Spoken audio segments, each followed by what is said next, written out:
If you think the user's manual is some scripture that you have, somebody has written, it can't be, because what you're seeking to know is the nature of this one. Because your life, you don't have to read another one, you have to pay attention to this one.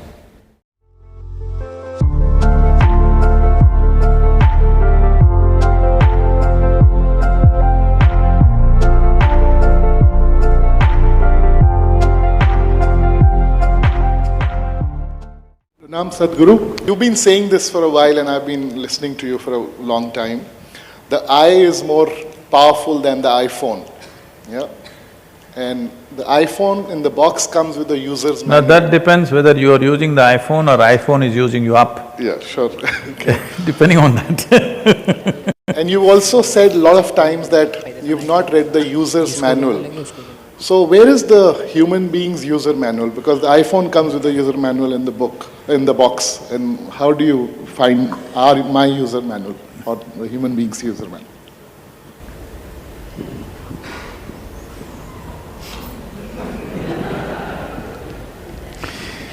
So, please don't go and browse through the bookstores, it's not there. See, when you say me or I, you may have many ideas about what is me. But essentially, whatever ideas and ideologies you might have developed around you, essentially you're a piece of life, yes? So you are life. You may be identified with many things, starting from your body. Because you identified your body, your agenda, because you're identified with your education, you become something else. You identify with your religion, you become something else.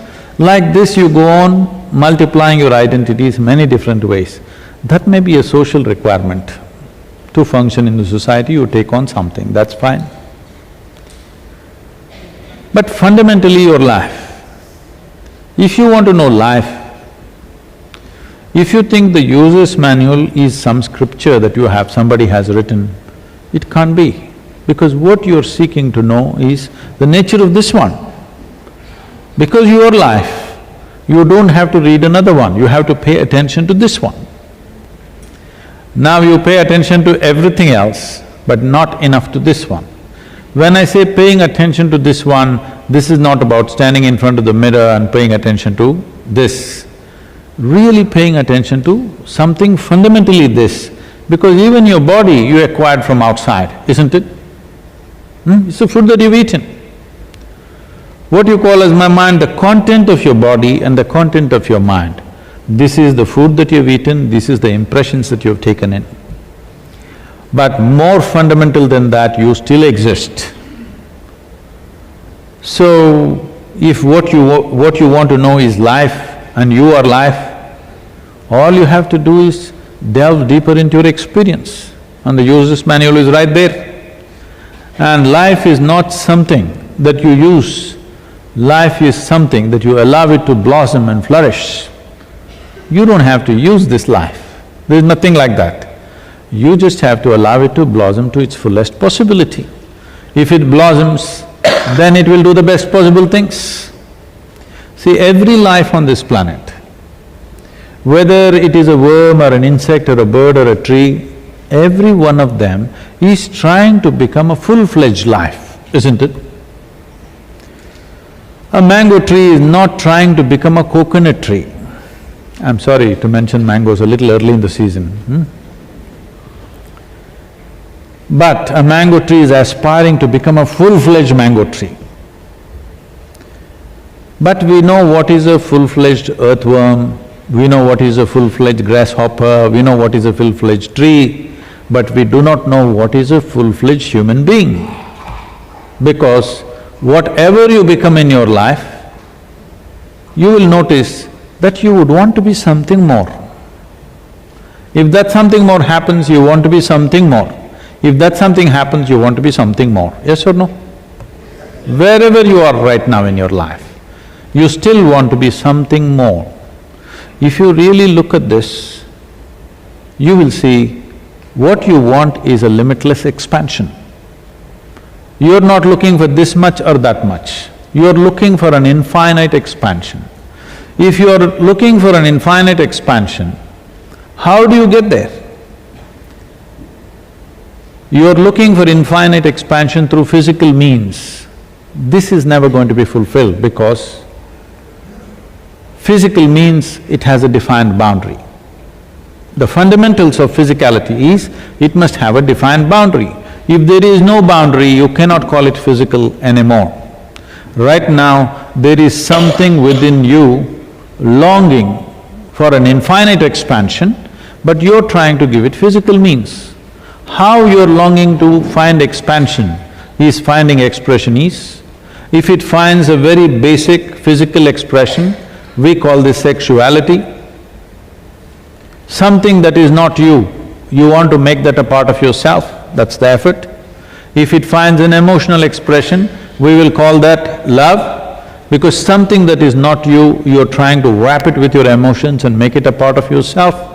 If it finds a mental expression, it gets labeled as greed, ambition, conquest, or simply shopping. Of course, you're not against that. All these are the same effort that a human being is trying to be something more than what they are right now. But all of you have lived long enough to know, more is not going to settle you, you want all of it. Even if I make you the king or queen of this planet, still you will look at the remaining galaxies, yes or no? Because that's the nature of the human being. This will not settle for this much and that much. If you want, you can go in installments. But approaching the infinite through installments, I think is a stupid way to go. Because you can't count 1, 2, 3, 4, 5 and say one day infinite, you can only become endless counting. So, the manual is right here. Don't believe me, don't believe anything that anybody says, but pay attention to the life that you are. Not your thought, not your emotion, not your physical structure, but the fundamental life that you are. If you pay enough attention to that, everything you want to know about life is right here. You don't have to listen to anybody's discourses, you don't have to read anybody's scriptures, you don't have to listen to anybody's teachings, because what you know about… what you need to know about life is yours fundamentally, because you are life. If you are not life, then you will have to do graduation about life, then you have to do masters about life, then you have to do research about life. But you are life. Are you… you're not accepting this, are you? Are you 100% life? If you are life, no study needed about it. You just have to… you're too identified with other things, accessories of life. You are so identified with accessories of life, what you are has not come into your perspective. You carry the accessories to the extent you want, to the extent you need. Anything more if you carry, your life will become distorted and ugly. But fundamentally your life, what is the quality of this life? Have you allowed it to blossom or have you kept it constipated? That's a question. If it blossoms, it reads it to you. Knowing this piece of life in its entirety, should it happen at the beginning of your life or the end of your life? Life should begin with spiritual process. Do not think spiritual process means looking up, looking down, going to the temple. No, this is not what it is, it's about turning inward. This is about knowing this piece of life absolutely. Even he was talking about the phone. Even if you have to use a simple gadget like a phone, the more you know about it, the better you can use it. Is it so? Is it so? Why is that not true with this? This is all self-realization means, let me make it very simple. If you know everything that you need to know about this, that means you're self-realized. You know it in only parts, so you use it only in parts. If you know everything about this, you can use it in a phenomenal way. In a truly phenomenal way, you can use this. And this should happen at the earliest possible time in your life, not on your deathbed.